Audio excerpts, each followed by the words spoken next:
This is Saudi Arabia, the 14th largest nation in terms of land mass and measures a staggering 2 million square kilometers. However, the majority of the kingdom, 95%, is a scorching desert with a ton of sand. It is also one of the few nations without a single perennial river. Additionally, you are looking at a nation with an average annual rainfall of less than 150 millimeters. Zooming it closer, you will discover something very unexpected: arable land. There is a network of farmlands throughout Saudi Arabia where agriculture is prosperous and allow farmers to produce a wide variety of fruits, which is unusual for the hot desert. You also note right away that most of the farmlands are circular. The country boasts an area of fertile land of 35,000 square kilometers, more than 3 times the size of Qatar and more significant than the Netherlands. Saudi Arabia only had 400 square kilometers of arable land in the early 1960s. How did the oil-rich country increase its arable land so quickly? Join us as we explore the clever strategies Saudi Arabia has utilized to transform its desert into an oasis of farmland. Although Saudi Arabia may have many dunes now, it has not always been this way. Around 10,000 years ago, Arabia had a significant rise in rainfall, the growth of lakes, and expansion of flora that allowed for the habitation of the entire peninsula. However, prolonged droughts in the following millennia brought about significant environmental alterations. People would survive in the sandy region by adapting to it. However, throughout the millennia that followed, a sequence of catastrophic droughts caused significant environmental alterations. Humans would adapt and continue to live in the sandy region. There was human occupation at the Jabba Oasis during the Dark Millennium, a dry period lasting approximately 5,900 to 5,300 years ago. Much of Arabia is thought to have been uninhabitable.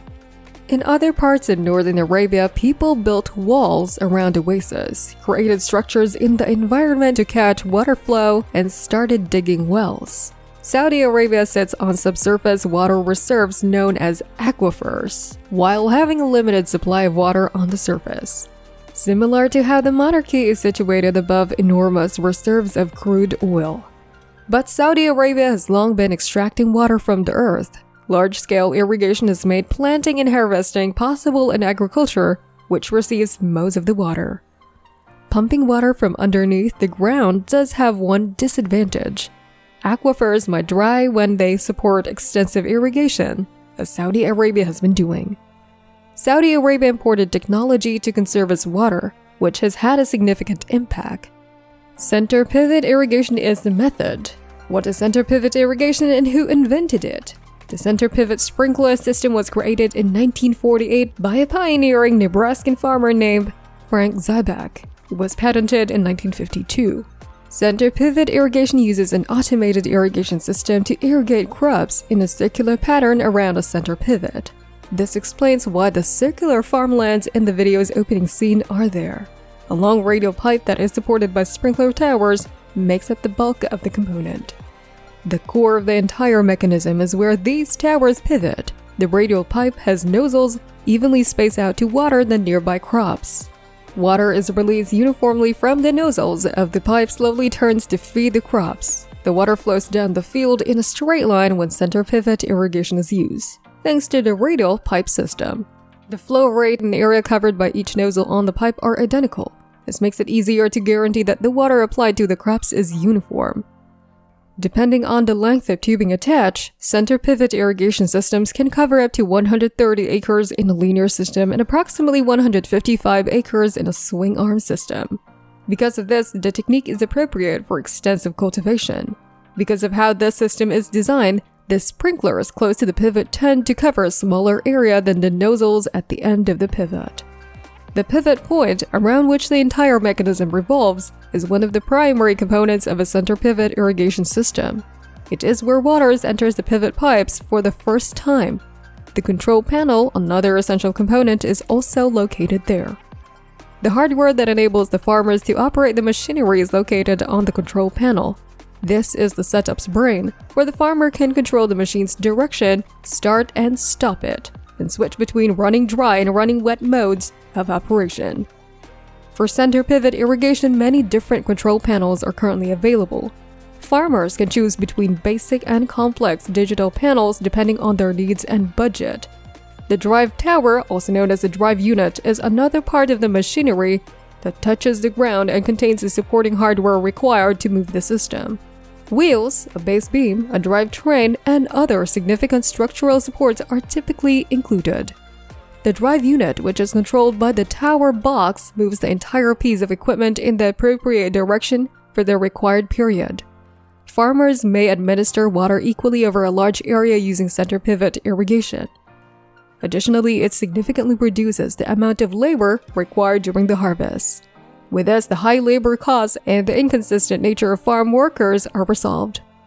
In the long run, this irrigation technique also aids significant energy conservation. Additionally, it is well recognized that water can be used much more effectively. It aids in preventing water runoff and guarantees that farmers' water expenses are significantly decreased. Additionally, this system helps farmers better control the water content of their soil. For farmers, managing water levels is made simpler by the semi-automatic nature of this mechanism and the lateral movement of the sprinklers.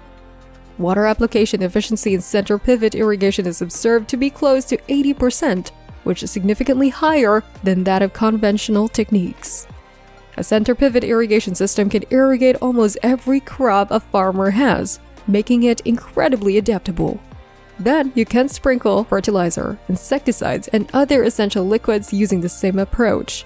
The center pivot irrigation technology is used in about 2/3 of Saudi Arabia's irrigated land.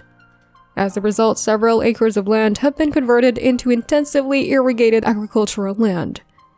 This change was influenced by the government's encouragement and support of farmers to sustain the nation's food supply.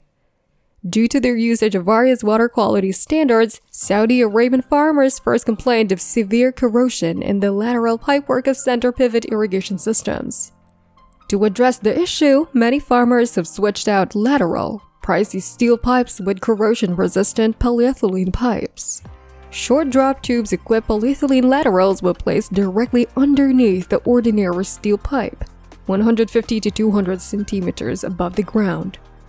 Farmers started this change without contacting the center pivot dealers and designers who rely on a predetermined pressure for each sprinkler, instead using information from their own experience and that of their technicians.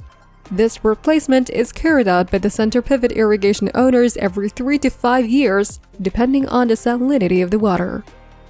About 92% of irrigation water in 1992 came from non-renewable groundwater resources, which also accounted for more than 85% of all water used in the country. As a result, Saudi Arabia saw a sharp rise in center pivot irrigation systems. Although the center pivot irrigation method may be effective, the issue is not resolved by it. In reality, it did nothing more than put off the problems. This expansion of irrigated land put a palpable strain on Saudi Arabia's water supply, which led to issues with its availability. There was an incredible 120 cubic miles or 500 cubic kilometers of water beneath the desert when intensive modern farming began, enough to fill Lake Erie in the United States. However, in recent years, up to 5 cubic miles or 21 cubic kilometers have been consumed annually on farms. Rains replace very little of it because there are practically none. The School of Oriental and African Studies in London estimated that the Saudis would use up at least 96 cubic miles or 400 cubic kilometers of their aquifers by 2008 based on the extraction rates described in a 2004 paper. According to experts, 4/5 of the Saudis' fossil water has disappeared. Recently, Saudi Arabia has been portions of its lush territory turned into deserts.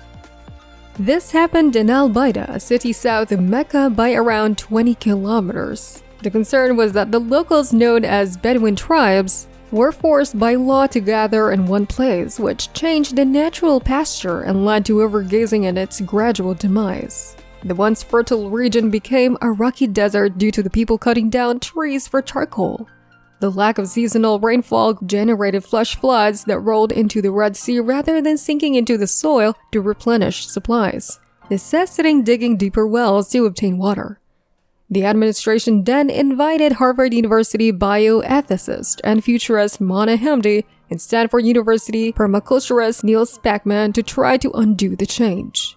From 2010 to 2018, Spackman resided in Albaida with the locals. To collect rainfall, he created rock terraces, checked dams, and open swales in the ground. Seasonal flooding was controlled and the water was made to flow as beneficial streams by Spackman and Hamdi using old Incan and Nabatean water conservation techniques. By 2015, Spackman and the Bedouin had planted 10 varieties of trees, reaching 4,000 in number. The initiative switched over to planting trees resistant to drought in 2012. Most of the trees died, but enough survived to offer some hope for a green environment that would serve as a windbreak. A source of food for bees and other animals, a source of charcoal, and a means of improving the soil by fixing nitrogen. When the money dried up, the project ran into problems and was shelved for a while. But the trees replanted themselves when it rained again. Maybe one day, Saudi Arabia will experience the same success as Albaida, and the entire nation will be covered in lush vegetation. That is our video for today. We hope you like it. So what do you think of these strategies that Saudi Arabia has utilized to transform its desert into an oasis of farmlands? Share all of your thoughts with us in the comments section below. Well, that's all for now. This is Big Tech Media. See you again tomorrow. Keep in mind to like, share, and subscribe.